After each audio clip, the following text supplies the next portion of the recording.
والإسلام ديني ومحمدا رسول. Assalamualaikum warahmatullahi wabarakatuh. Halo sobat iman di mana saja berada. Semoga dalam keadaan sehat dan lancar dalam segala hal. Marilah kita sempatkan menulis sholawat di kolom komentar kepada junjungan Nabi Muhammad Sallallahu Alaihi Wasallam sebagai bukti tanda cinta kasih kita kepada beliau. Semoga kita mendapatkan syafaatnya. Amin ya robbal alamin. Di video kali ini, kita akan membahas tentang 7 cikal bakal pengikut Dajjal ahli neraka. Penasaran? Simak video ini sampai selesai. Namun sebelumnya jangan lupa untuk subscribe channel ini. Terima kasih. Menjelang hari kiamat, Dajjal akan muncul dan mengaku sebagai Tuhan dan berusaha mempengaruhi orang untuk mengikuti keinginannya. Akan ada banyak orang yang tertipu oleh Dajjal dan menjadi pengikutnya. Dajjal adalah sosok yang akan menjadi fitnah terbesar di hari akhir sebelum kiamat. Dia akan datang menjelang hari kiamat dengan mengaku sebagai Tuhan. Sebelum Dajjal muncul, akan terjadi kemarau panjang yang menyengsarakan semua makhluk hidup.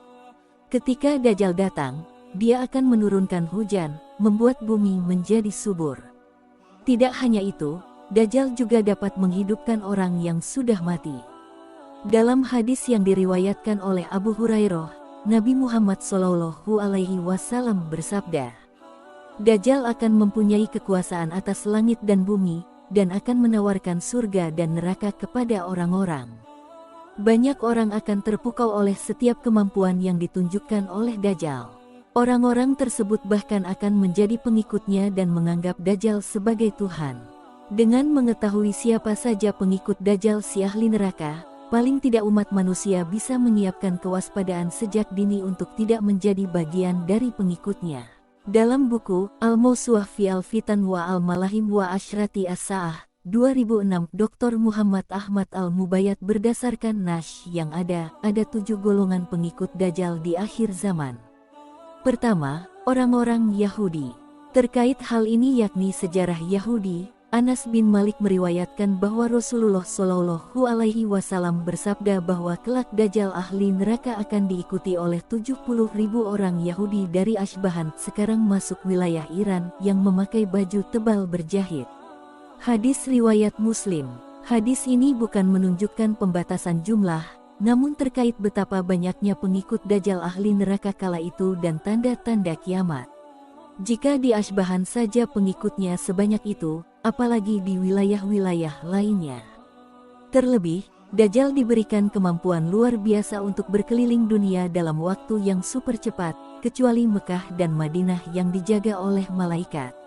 Penyebutan orang Yahudi yakni perbedaan Bani Israel dan Yahudi dikaitkan dengan Dajjal sangatlah menarik, bila umat Islam mau menarik benang merah antara kejadian-kejadian di dunia sekarang ini hingga akhir zaman.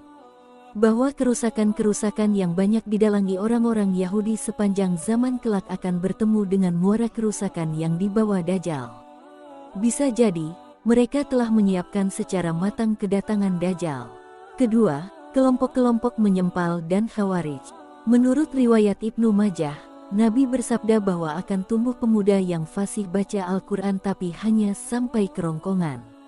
Setiap kali sekelompok dari mereka muncul, maka pantas dihancurkan. Kemunculannya lebih dari 20 kali hingga sampai kedatangan Dajjal.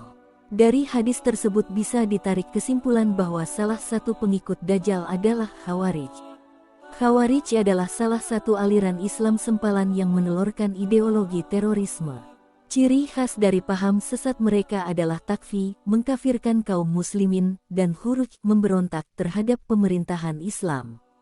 Ideologi ini muncul karena salah dalam memahami ayat. Sebuah gambaran umum bagi orang-orang yang dungu, tidak mengetahui dengan baik ajaran-ajaran Islam yang benar, memahami Islam dari lahiriahnya saja, gampang mengkafirkan orang tanpa dasar ilmu dan lain sebagainya yang menggambarkan kebebalan mereka. Orang seperti ini kelak akan menjadi pengikut setia Dajjal. Ketiga, pelaku bid'ah dan kesesatan. Hudzaifah radhiyallahu anhu pernah mendengar sabda Nabi bahwa setiap umat ada majusinya, sementara majusi umat ini adalah mereka yang tidak percaya takdir. Kalau berjumpa dengan orang semacam ini, Nabi Shallallahu Alaihi Wasallam melarang untuk menghadiri jenazahnya dan dilarang membesuk mereka dikala sakit karena mereka adalah pengikut Dajjal. Hadis riwayat Abu Dawud. Hadis ini menggambarkan secara implisit bahwa kelak pengikut Dajjal adalah orang-orang yang suka melakukan bid'ah baik secara akidah maupun ibadah dan suka mengerjakan kesesatan. Keempat, kaum wanita. Kelak di akhir zaman berdasarkan riwayat Ahmad, kebanyakan yang terpengaruh dengan fitnah Dajjal adalah kaum wanita. Sampai-sampai, ada orang yang mengikat istri, ibu, anak perempuan dan saudara perempuannya agar tidak keluar rumah dan termakan fitnah Dajjal. Hadis ini sama sekali bukan bermaksud merendahkan wanita. Menurut Dr. Mubayat, banyak di kalangan wanita yang mengikuti Dajjal ahli neraka karena gampang tergoda dengan syahwat dunia, dan tidak begitu mengedepankan akalnya sebagaimana laki-laki. Sementara itu, fitnah Dajjal yang begitu menggoda di saat kondisi dunia kala itu begitu memprihatinkan, misalnya api diperlihatkan menjadi air, sebaliknya air diperlihatkan bagai api dan berbagai fitnah lainnya sangat sulit dilawan jika tak berbenteng keimanan. Kelima, setan. Dalam hadis riwayat Amru bin Ash radhiyallahu anhu, disebutkan sabda Nabi bahwa di laut ada setan-setan yang dipenjara oleh Nabi Sulaiman yang kelak akan keluar membacakan sesuatu kepada manusia. Hadis riwayat Muslim. Kemungkinan keluarnya setan-setan ini adalah menjelang atau saat Dajjal muncul. Dalam sebagian riwayat disebutkan bahwa kelak setan-setan akan berjalan di bagian depan Dajjal yang menyerukan fitnahnya di berbagai negeri dan kota yang dimasuki Dajjal. Keenam, tukang sihir. Berdasarkan penelitian Dr. Mubayat, di sebagian riwayat ada yang menunjukkan bahwa tukang sihir, dukun dan semacamnya kelak menjadi pengikut Dajjal. Mereka berjalan di depan Dajjal dengan kebohongan dan kedustaan yang dibuat-buat untuk menyebarkan fitnah Dajjal.